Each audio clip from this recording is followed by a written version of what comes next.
Hello everyone, my name is Navneet Kaur. आज जो हम टॉपिक करने वाले हैं वो है gender inequalities and strategies for change. जो ये टॉपिक है ये बीएड फर्स्ट ईयर के जेंडर स्कूल एंड सोसाइटी के एक सब्जेक्ट का टॉपिक है। पर ये एक जर्नल टॉपिक है जो हर एक पर्सन को इसके बारे में पता होना चाहिए कि जेंडर इनइक्वालिटीज़ एक्चुअली में क्या होती है। जो हम समझते हैं इसकी डेफिनेशन क्या वो है या इससे ब्रॉडर एस्पेक्ट है। तो इस पार्ट में हम पढ़ेंगे जेंडर इनइक्वालिटीज़ क्या हैं, किन एस्पेक्ट में इनको कंसिडर किया जाता है, और जो नेक्स्ट पार्ट है उसमें हम पढ़ेंगे कि क्या स्ट्रेटजीज़ हैं इस जेंडर इनइक्वालिटीज़ को कम करने के लिए, और इंडिया का क्या स्टेटस है, वर्ल्ड का क्या स्टेटस है जेंडर इनइक्वालिटी को लेकर, वो हम नेक्स्ट पार्ट में करेंगे।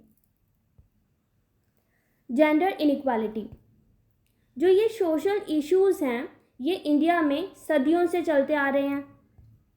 ये एक नॉन फैक्ट है कि जो birth of a girl child है उसको कभी भी वेलकम नहीं किया जाता, रिजल्टेड इन इनफेक्टिसाइड। अगर वो मैनेज कर भी लेती हैं टू सी द लाइट तो उनको एज अ इन्फेंट मार दिया जाता है। और यही कारण है कि जो चाइल्ड सेक्स रेशियो है वो हाईली स्क्यूड हो गया है, विच इज़ 933/1000, यानी कि 933 गर्ल्स हैं ओवर 1000 बॉयज़। अब इसका क्या है, इसके नंबरलेस रीजंस हैं, मिरियाड रीजंस हैं और पैट्रियार्कल नॉर्म्स हैं जो सदियों से चलते आ रहे हैं, जहाँ पे सोसाइटी को माना जाता है कि वो कंट्रोल की जा रही है मैन द्वारा, ना कि वुमेन द्वारा, जिसके कारण उनको फोर्स किया जाता है कि वो स्कूल में अपनी पढ़ाई कंप्लीट ना कर सकें, उनको बीच में ही ड्रॉप आउट करना पड़ता है। वुमेन को इन्फीरियर माना जाता है मैन के कंपैरिजन में, और उनको अलाउ नहीं किया जाता कि वो बाहर भी एक्सपोजर लें, बाहर जाएं, उनको बाहर जाने की परमिशन नहीं होती। आपको लगता होगा कि ये जो रीज़न्स हैं ये पहले हुआ करते थे, अब ऐसा नहीं देखने को मिलता, पर नहीं, ऐसा नहीं है। अभी भी कई स्टेट्स हैं, कई डिस्ट्रिक्ट हैं, कई विलेजेस हैं जहाँ पर अभी आपको बिल्कुल वैसी ही सिचुएशन देखने को मिलती है जो कुछ साल पहले थी। अब 21st सेंचुरी जहाँ पर हमें समझ आता है कि ऐसा नहीं है कि अब जेंडर इनइक्वालिटीज़ बहुत कम हो गई हैं, जिसका रीज़न क्या है, अब वुमेन को स्ट्रॉन्ग लीडर माना जाता है हर एक फील्ड में।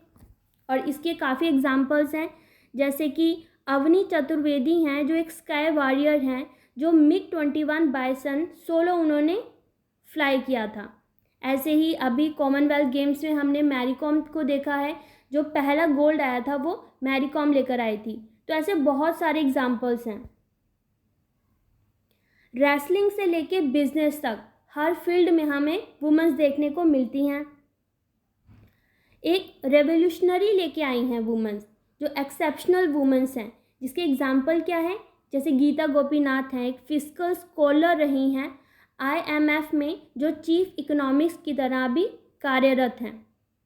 तो हमें जो देखने को मिलता है वो ये रीजंस देखने को मिलते हैं कि 21st सेंचुरी यानी कि अब वुमेन्स काफ़ी आगे बढ़ चुकी हैं, तो यहाँ पर तो जेंडर इनइक्वालिटीज़ कम हुई हैं, लेकिन ऐसा नहीं है। In spite of such progress जो गर्ल चाइल्ड हैं अभी भी डिस्क्रिमिनेट होती हैं against in most of the Indian house hold. अब जेंडर इनइक्वालिटी क्या है, अगर हम एक्चुअल वे में इसको देखें तो जेंडर इनइक्वालिटी का मतलब है कि हर क्षेत्र में, चाहे वो हेल्थ का हो, एजुकेशन का हो, इकोनॉमिक का हो या पॉलिटिकल हो, हर एरिया में हमें यहाँ पर इनइक्वालिटीज़ देखने को मिलती हैं। तो अगर हम ओवरऑल देखें तो इसी को ही बोला जाता है जेंडर इनइक्वालिटी, जहाँ पे वुमेन्स को इन्फीरियर माना जाता है मैन के कंपैरिजन में। अब ऐसे तो बहुत सारे रिफॉर्म्स आए हैं जेंडर इनइक्वालिटी को कम करने के लिए। उसमें से था एक prenatal diagnostic technique act of 1994, जहाँ पे फीमेल फर्टिसाइड को कम करने के लिए ये एक्ट लाया गया था, लेकिन इसका इम्पैक्ट ज़्यादा नहीं हुआ। अभी भी जो फीमेल फर्टिसाइड है वो कंटिन्यू हमें देखने को मिलती है, चाहे वो इलीगल चल रहा है काम। यही रीज़न है जहाँ पे फीमेल फर्टिसाइड अभी भी कंटिन्यू है।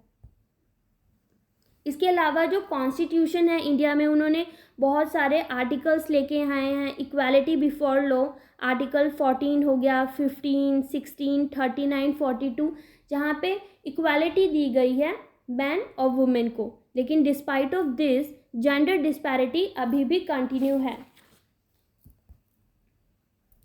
अगर हम स्टैटिस्टिक्स भी देखें अभी तक का, तो वो भी एक ग्रीम स्टोरी लेके आता है जेंडर बायसनेस की।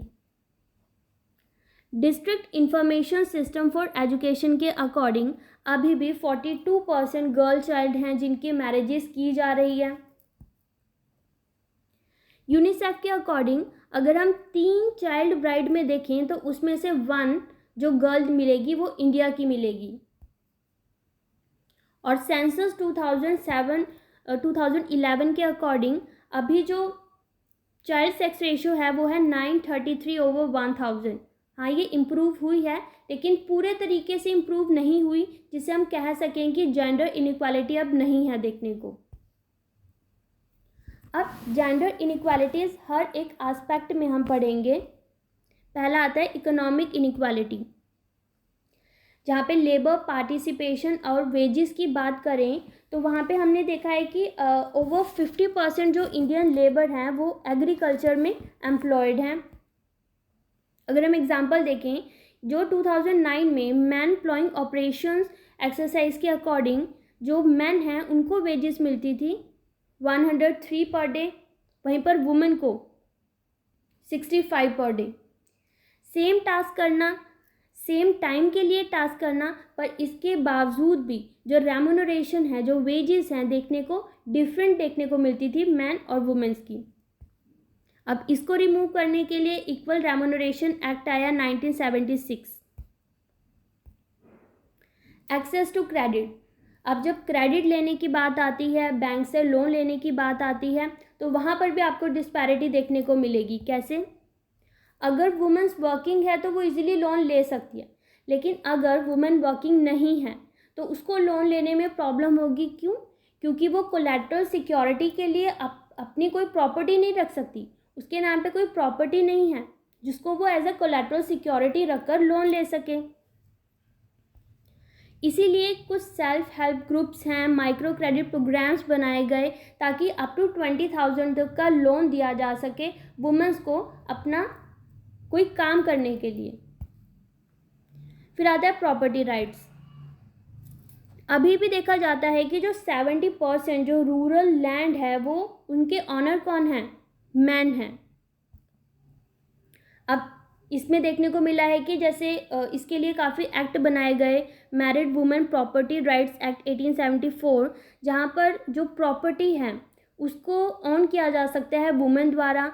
वो अपने प्रॉपर्टी को प्रोटेक्ट करके रख सकती है आफ्टर हर हस्बैंड डेथ, अपने रिलेटिव्स जो क्रेडिटर्स हैं उनसे। इसके अलावा हिंदू सक्सेशन एक्ट 2005 और सुप्रीम कोर्ट ने भी अब इक्वल राइट कर दिया है गर्ल और बॉय में कि वो दोनों ही उस विल के प्रॉपर्टी के कॉपर सेंसर हैं। तो ये हमने जो पहली इक्वालिटी पढ़ी थी वो इकोनॉमिक इनइक्वालिटी पढ़ी थी। जो दूसरी आती है ऑक्यूपेशनल इनइक्वालिटी, इसमें आता है एंटरप्रेन्योरशिप। 2011 की स्टडी के अकॉर्डिंग जो 50% इंडियन पॉपुलेशन है उसमें वुमेन भी इंक्लूडेड हैं।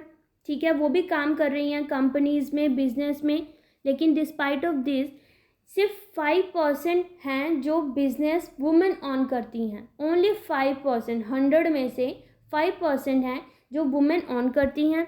ऐसे ही 7% हैं जो एंटरप्रेन्योरशिप की तरह काम कर रही हैं इंडिया में वुमेन। साइंटिफिक प्रोफेशन, अब साइंटिफिक प्रोफेशन की बात करें तो यहाँ पर डिस्क्रिमिनेटरी हायरिंग प्रैक्टिसेस देखने को मिलती है वुमेन्स के लिए। और इसका रीज़न क्या माना गया है कि वो लेस कमिटेड होती हैं अपने वर्क के लिए आफ्टर मैरिज। यही रीज़न है कि जब वैकेंसीज निकाली जाती हैं साइंटिफिक प्रोफेशन में तो 100 में से 95% वैकेंसी होती है मैन के लिए और ओनली 5% होती है वुमेन के लिए। और ये कहाँ पे, जैसे साइंटिस्ट हो गया, रिसर्चर, जर्नलिस्ट, इकोनॉमिस्ट, तो इन क्षेत्रों में जो वुमेन्स हैं उनके लिए कम वैकेंसीज निकाली जाती हैं। मिलिट्री सर्विस, जो वुमेन्स हैं उनको अलाउ नहीं किया जाता कि वो कॉम्बैट रोल में एम्प्लॉय हो सकें आर्म्ड फोर्सेस में। अभी इस 17 फरवरी 2020 में सुप्रीम कोर्ट ने इसके लिए एक बिल पास किया था, जहां पे कहा गया था कि वुमेन ऑफिसर्स को भी अब कमांड पोजीशंस दी जाएंगी शॉर्ट सर्विस कमीशन में 10 इयर्स के लिए। और जिसका एग्जाम्पल हमें देखने को मिला था अवनी चतुर्वेदी, मोहाना सिंह, भावना कांड, जो एक फाइटर पायलट्स की तरह अभी रिक्रूटेड हैं, ऑलरेडी रिक्रूटेड हैं इंडियन एयरफोर्स में। तो काफ़ी हद तक जेंडर इनइक्वालिटी को कम करने के लिए रिफॉर्म्स लाए गए हैं। थर्ड आता है educational inequality, schooling. Rural India में क्या है, जो गर्ल एजुकेशन है वो कम है as compared to the boy education. और इसका आपको एग्जांपल देखने को मिलेगा हरियाणा के डिस्ट्रिक्ट मेवात में, जहाँ पे जो लिटरेसी रेट है गर्ल की वो बहुत ही पुअर है बॉय की लिटरेसी रेट से। अगर हम 2011 का सेंसस देखें तो लिटरेसी रेट क्या है, फीमेल की लिटरेसी रेट है 65.46% और जो मेल लिटरेसी रेट है वो है 82.14%। अब रिजर्वेशन की भी देखें तो यहाँ पर स्टेट्स ने 40% और जो यूटीज़ हैं उन्होंने 10% रिजर्व्ड की गई हैं फीमेल्स के लिए, ताकि वो ज़्यादा से ज़्यादा एनकरेज हों, स्कूल में ज़्यादा से ज़्यादा एडमिट हों और उनका जो ड्रॉप आउट रेट है वो कम हो सके। जो फोर्थ एस्पेक्ट आता है वो आता है health and the survival inequality. अगर हम हेल्थ के एस्पेक्ट में देखें तो नेशनल फैमिली हेल्थ सर्वे 3 के अकॉर्डिंग जो 36% वुमेन्स हैं वो उनके अंदर क्रॉनिक एनर्जी डेफिशिएंसी है। उनके अंदर हीमोग्लोबिन हो गया, आयरन हो गया, कैल्शियम हो गया, इनकी डेफिशिएंसी देखने को मिलती है। इसके अलावा जो 13% वुमेन्स हैं वो ओवरवेट हैं।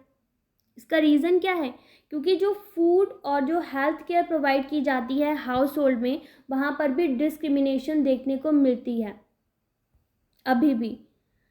नेक्स्ट आता है मेंटल हेल्थ कंसर्न की बात करें तो जो मैरिटल हिस्ट्री हो गया, domestic violence, level of engagement outside the home, social support, तो इन सब में भी जो मेंटल हेल्थ इश्यूज ज़्यादा रिलेटेड किससे होते हैं, फीमेल से रिलेटेड होते हैं as compared to the male personal.